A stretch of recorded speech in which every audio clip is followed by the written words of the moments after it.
So yun na nga, magandang araw sa inyo lahat dyan, mga Davaoenyo, taga Mindanao, Visayas, Luzon, Pilipinas at buong mundo na kung saan mayroong mga Pilipino. Dito tayo ngayon sa Davao City pa rin, no? At nakita ho niyo dito yung ating mga high-rise buildings, no? Yung ating mga gusaling nagtataasan at napakadami nila. So ngayon kasi bakit natin to gagawin na content, dahil wala lang, gusto ko lang i-share sa inyo na ang Davao City is super blessed ho kami dito kasi nga situated kami sa location kung saan madalang or hindi talaga siya halos nadadaanan ng mga matataas or malalakas na mga bagyo, no? Kung mayroon mga bagyong mga low pressure area, so or yung mga super typhoon, kukuha lang kami ng siguro mga signal number 2, number 1, mga ganun, no? So pag uulan-ulan lang talaga yung meron kami dito. And swerte ang Davao City kasi nga situated kami sa lugar kung saan napakaganda, no, ng ating geography, no? Kasi nga meron tayong coastal, meron tayong dagat, no? Meron tayong open sea, meron tayong isla sa harap, that's Island Garden City of Samal, at syempre yung karagatan ho natin ay napakayaman ho niyan. Ang dami ho niyang makukuhang mga yamang dagat, no? So yung mga pagkain, isda, ganun. So napakaswerte din ng Davao City kasi binayayaan kami dito ng mga bulubundukin. Yes, no, mga bulubundukin na napakadaming mga pananim ng mga basic, no, na nagpo-provide talaga sa ating mga basic needs ng pagkain, gulay, prutas, and of course world class. Hindi siya pang local lang, hindi siya pang Davao City, pang Pilipinas lamang, kundi ito international export quality talaga ang aming mga produkto dito sa Davao City. And of course, napakaswerte ho namin dito sa Davao City dahil nga sa biniyayaan kami ng mga Duterte family. So maraming thank you sa tatay nila, Tatay Digong, no? Sila Vicente Duterte, si Vicente Duterte, dahil mula sa Danao ng Cebu ay pumunta siya ng Davao. Dito sila patuloy sa kanilang buhay mag-asawa at dito pinalaki ang kanilang mga anak, at ngayon nandito si Tatay Digong, no? Yung sa Davao City. So sila yung nagbibigay din ng swerte sa Davao City. Talagang sila, no, good karma sa mga taga Davao City, dahil kung hindi dahil sa kanila, Davao City is nothing, di ba? But a second rate. Hindi, Davao City walang siguro walang pangalan na Davao. I mean, siguro kilala ang Davao City ngayon, pero siya, no, pinakapangit siguro na lugar, daming krimen, no? Pero dahil sa mga Duterte, Davao City is a world class city, di ba? Oo, bakit ko nasabing world class? Kasi kami ay nasa listahan ng mga magandang syudad sa buong mundo. So Davao City landed always as second safest city in the Southeast Asia, gano'n, no? Cleanest city, livable city, at kung ang dami-dami pang mga best about sa Davao City. That's all because of the Duterte. Pero syempre, sabi nga ni Secretary, nung DPWH Secretary na si Dizon, no? Nung tinanong siya ni Jessica Soho na bakit kaya ang Davao City ay hindi siya nasisira ang mga gusali dito sa lakas ng bagyo sa lindol na yon, no? 7.4 magnitude. So ang sagot ni sino yon? Sagot ni Dizon, ang sabi niya ay kinaawaan daw ng Diyos. Ha? Anong kinaawaan ng Diyos? Totoo, no? Maraming thank you Lord, kasi talagang hindi mo talaga sinubukan yung tatag at tibay ng mga gusali namin dito. Kumbaga parang pinakita mo lang yon, binigyan mo kami ng lakas ng lindol na 7.4 magnitude or 7 something, gano'n, no? Para maipakita sa buong Pilipinas na ang Davao City ay di hamak na mas matibay ang mga gusaling nakapundar dito, no? Mga pundasyon ng mga gusali. Oo, yan ay mga private properties, of course, no? Hindi yan gawa ni Digong, hindi yan gawa ni Basti or ni Inday Sara, kundi yan ay gawa ng mga private sector. Sabi nga nila, ika nga, na hindi naman talaga papayag din ang mga private sectors na masisira ang mga gusaling pinapatayo nila, kasi pera din nila yung papaayos niya, no? So kumbaga parang kawalan, lost din sa kailangan yon, revenue or income, di ba? Profit. So tama nga naman. Pero alam nyo ba na may mga lugar naman kasi sa Pilipinas na bago ka makapagtayo ng iyong negosyo, kahit anong kahit anong uri ng negosyo yan, tatagain ka muna talaga una ng mayor, governor, congressman, o kung sino man yung mga andyan sa posisyon. So alam natin yan, no? Ang dami mga ganyang istorya na bakit marami tayong mga cities sa bansang Pilipinas, hindi lang sa Davao region, hindi lang sa Mindanao, no? Marami tayong mga alam na mga syudad and first class municipality na hanggang ngayon wala pang Jollibee, wala pang McDonald's, wala pang Mang Inasal, wala pang mall, walang gano'n, no? Alam niyo bakit? Kasi daw ang sabi ng mga locals, paano ba naman daw kasi magkakaroon ng incident? Marami naman daw talagang nag-approach, mga nag-offer or nag-approach, no? Nagbigay ng interest ng mga negosyante sa lugar, pero yon biglang nag-back out, hindi na tumuloy. Alam niyo bakit? Kasi nga unang-una napakamahal daw ng hingi na padulas ng mga mayor, di ba? Ganyan yan. Sa Davao City, walang padulas dito. Kumbaga, sumunod ka lang sa tamang protocol na ibibigay ng aming Mayor Duterte. Yun, makapagpatayo ka ng iyong negosyo dito. Basta, ano mo lang, you have just to follow. You have to toe the line. You have to follow the rules. Mga protocols, safety protocols, safety measures.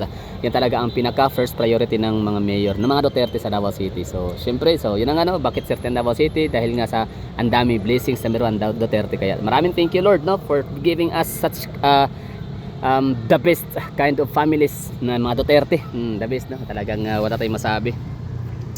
And I mean, yun na nga, wala tayong masabi. Kita nyo naman, obvious ba? Obvious pa, ang ganda ng Davao City. Ang tatag ng mga gusali. Bakit patatag ang gusali? Kasi nga, hindi nga kinukurakot ng mayor namin dito yung pagpapatayo ng mga gusali nila, ng mga negosyo ay talagang wala sila ibang gagawin. Hindi kailangan magbayad, hindi kailangan ng padulas, kundi just have to follow the rules, to the line. You have to sundin yung mga protocol. Pagpapasa ka doon sa mga requirements sa yun, so that's the time na pwede ka nang magtayo ng yung negosyo. In fact, si Mayor Basti Duterte talaga napaka-stricto niya pagdating sa ganyang mga permit, no?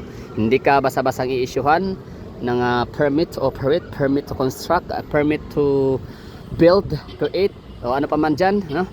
Kung hindi ka talaga papasa sa iyong mga qualifications na hinahanap niya. So na nga, safety talaga ng ng mga mamamayang Davaoenyo. So, yun lang siguro, no? So, swerte ang Davao City dahil merong Duterte. Bakit hindi kaya ang Davao City na kahit niyanig na napakalakas sa lindol, bakit hindi siya nasira?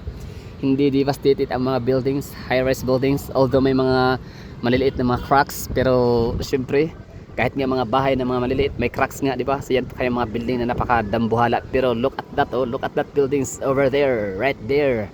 Hindi mo makikitaan talaga yan na nag-collapse, nag-bar down, no? So syempre, wag naman sana din Lord, no? Wag naman sana din.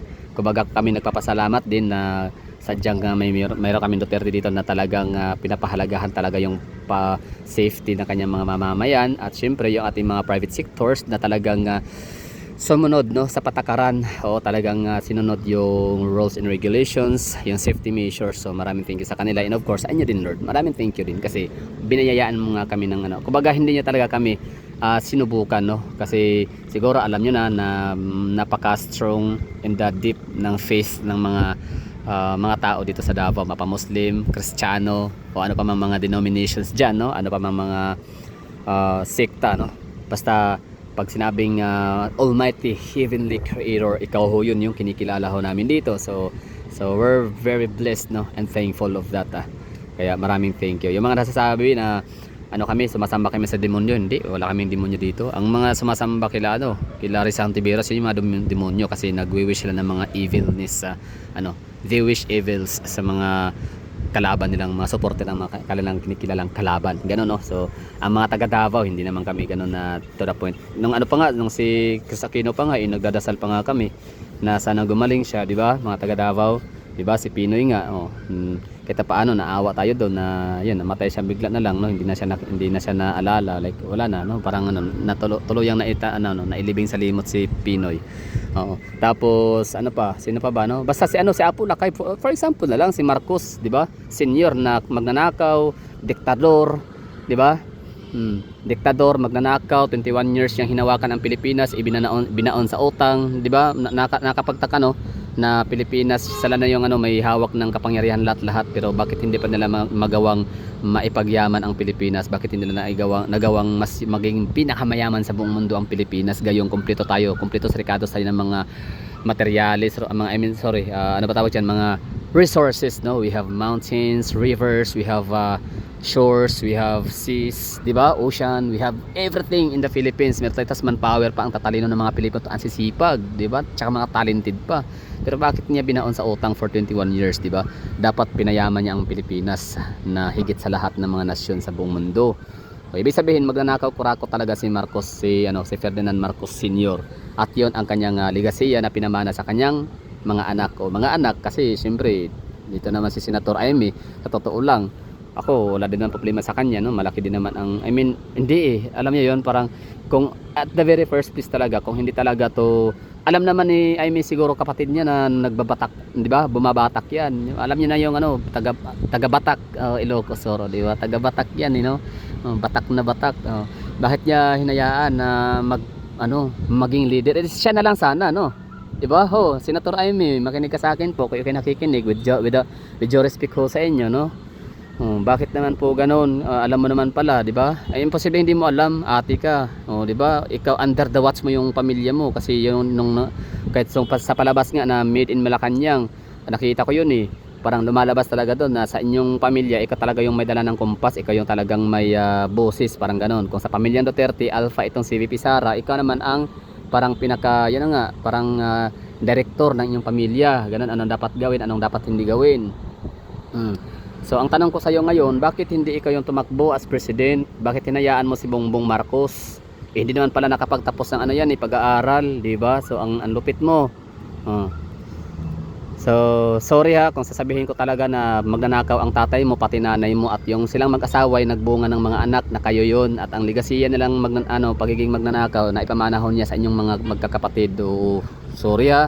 Pero yun ang yun ang aking opinion, kasi that unless kung sagutin mo ako bakit mo hinayaan na panguluhan ng iyong kapatid na alam mo na, 'di ba? Lulong sa ipinagbabawal na droga. Alam mo 'yun? Alam mo 'yun eh. 'Di ba? Alam mo pa lang may asawa siya na Judas, 'di ba? Binansagan nga ng iba na Satanas, 'di ba? Alam mo naman pala, under desaya pala kapatid mo, ba't mo hinayaan Senatora Amy Marcos? Pero yun na ha, at natatapos tayo dito sa ating vlog na Davao City. Super blessed ho kami dito for having such a good leadership or a good leader, no? Honest to goodness leaders, talagang wala ibang silang pinaka-importante kundi yung welfare ng kailang citizens, safety and security. That's why our building here still standing tall, matatag, matibay, para madabawin nyo. Hindi kami papatinag dito, hindi kami papatalo. Ibig sabihin, dawawin nyo, solid kami dito. Solidarity of Davaoenyo people. Uwi ka na tayo ha, ganda ng syudad mo, astig ka, dabis ka. Ang iyong legacy ay pinamana mo sa mga anak mo, galing. Di ka kumbaga, sana alam mo, no, na mas lalong pinaganda at pinayaman ni Basti Duterte ng iyong bunsong anak kay Ma'am Elizabeth, na si Mayor Basti, no, pinaganda niya ang iyong syudad lalo. The best.